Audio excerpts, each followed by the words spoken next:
Padi merupakan tanaman yang menghasilkan beras, dan beras sendiri merupakan kebutuhan pangan utama masyarakat Indonesia. Kebutuhan dan keberhasilan budidaya tanaman padi menjadi penentu untuk mencukupi kebutuhan akan pangan. Budidaya tanaman padi saat ini terus dikembangkan oleh petani dan pemerintah. Di samping untuk mencukupi kebutuhan pangan, tanaman padi juga memiliki nilai ekonomi yang tinggi karena mempunyai stabilitas harga yang cukup baik. Oleh karena itu, diharapkan semakin bertambah jumlah petani yang menanam tanaman padi dan juga teknologi budidaya yang semakin maju. Stabilitas ketahanan pangan dapat terwujud, salah satunya ketika ketersediaan pangan terjamin dengan berlandaskan kemampuan sumber daya lokal atau wilayah. Kemampuan sumber daya lokal dapat terlihat ketika suatu wilayah mampu menghasilkan komoditas pangan untuk memenuhi konsumsi wilayah sendiri dan menjualnya ke wilayah lain di sekitarnya. Pembangunan pertanian di Kabupaten Banyumas masih fokus pada pengembangan komoditas padi, jagung, dan kedelai sesuai dengan program dari pemerintah pusat yang namanya Khusus Pajali. Seperti diketahui bahwasanya kondisi saat ini Kabupaten Banyumas masih didominasi sektor tanaman pangan, utamanya adalah padi. Kabupaten Banyumas menjadi salah satu penyumbang pangan di tingkat nasional, dan ini keberhasilan kebersamaan kita selama ini memang ditopang oleh adanya kerjasama antara dinas dengan yang dalam hal ini ada penyuluh pertanian dan juga kelompok tani, baik melalui Kapoktan maupun kelompok tani dan perkumpulan petani pemakai air. Kondisi ketahanan pangan Kabupaten Banyumas pada tataran tingkat wilayah merupakan salah satu wilayah pengembangan komoditas andalan pangan, sehingga senantiasa memberdayakan sumber daya lokal agar dapat memenuhi kebutuhan pangan lokal dan diharapkan mampu mensuplai kebutuhan pangan nasional, serta dapat dijadikan sebagai sektor prioritas utama dalam perencanaan pembangunan perekonomian Kabupaten Banyumas. Wilayah Kabupaten Banyumas seluas 1.327.726 hektar, sekitar 32.266 hektar merupakan lahan sawah yang terdiri 25.823 hektar merupakan sawah irigasi dan 6.443 hektar merupakan sawah tada hujan, dengan rata-rata produksi gabah kering giling sebesar 385.425 ton per tahun. Dengan kondisi ini, untuk mencukupi kebutuhan pangan, masih terdapat surplus sebesar 40.000 ton. Sehingga Kabupaten Banyumas masih bisa berkontribusi memenuhi kebutuhan pangan daerah lain. Keberhasilan pertanian ditunjang oleh ketercukupan air. Di Kabupaten Banyumas, kita mempunyai hampir 32.000 hektar sawah, baik itu sawah irigasi maupun tanaman. Nah, dari sekian, sekitar hampir 17.000 hektar dicukupi dari irigasi kewenangan kabupaten. Sedangkan 6.500 dicukupi dari daerah irigasi kewenangan provinsi, sedangkan untuk 6.000 hektar yaitu ada di 2 daerah irigasi itu dicukupi dari jaringan irigasi kewenangan pemerintah.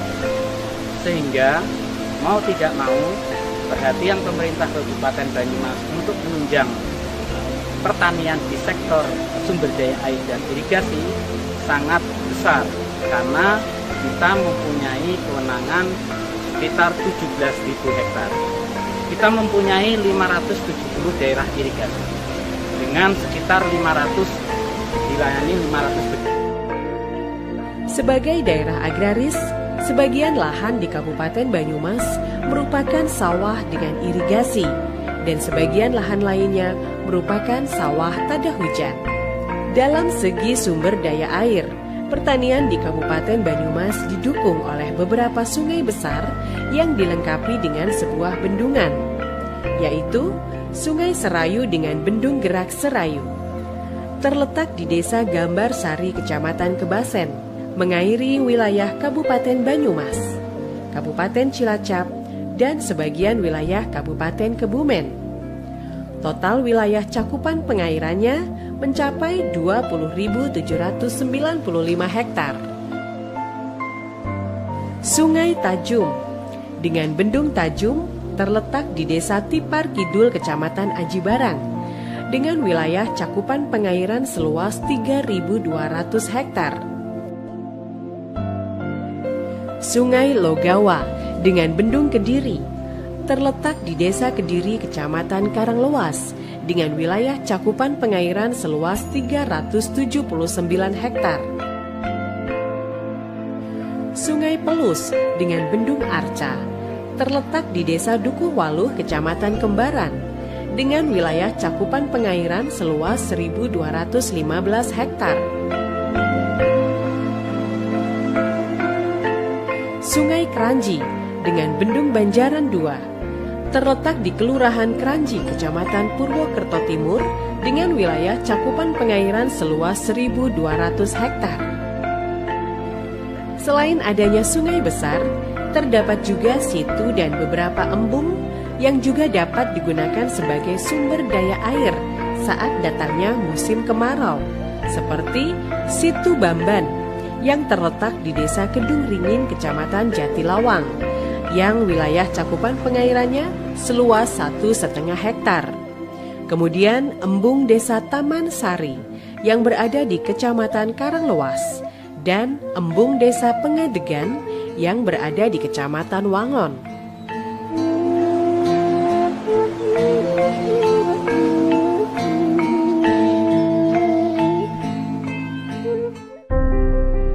Untuk mendapatkan tanaman padi yang berkualitas, tentu diperlukan tata cara tanam dan proses penanaman padi yang baik.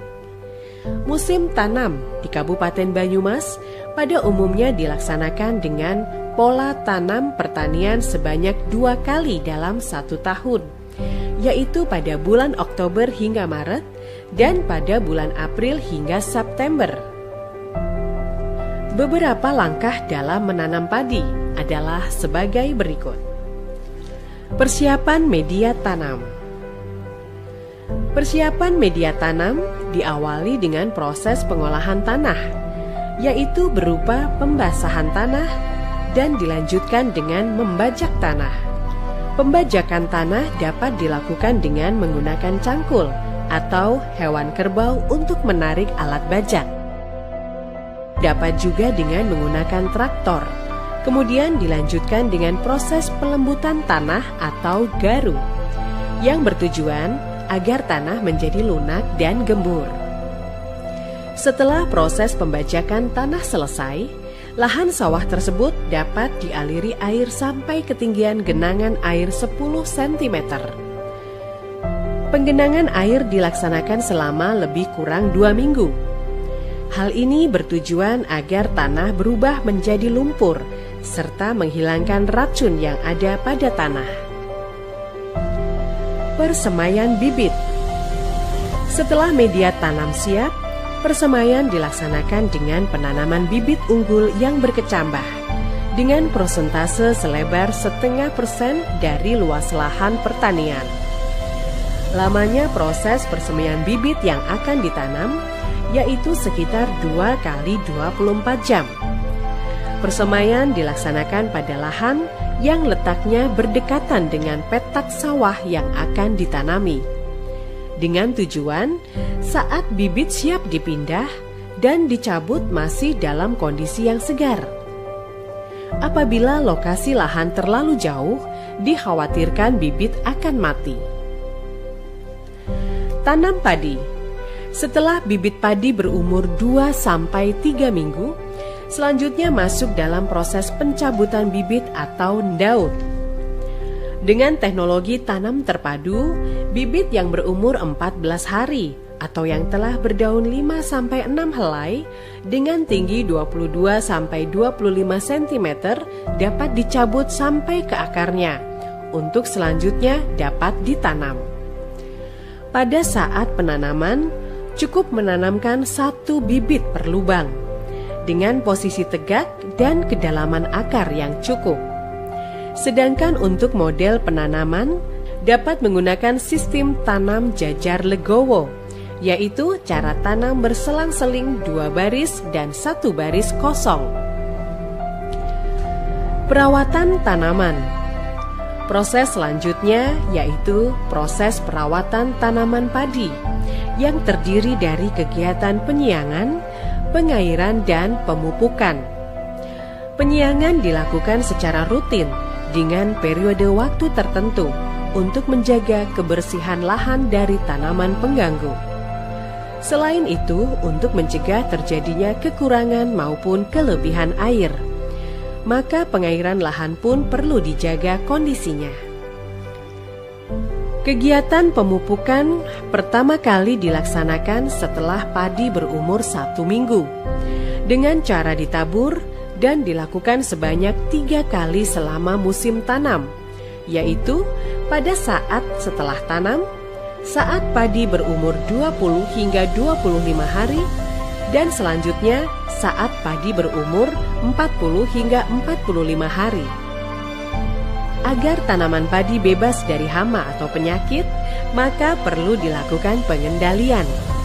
Proses pengendalian hama atau penyakit dapat dilakukan dengan 2 cara, yaitu secara biologis menggunakan hewan pemangsa hama atau secara mekanis dengan menggunakan pestisida.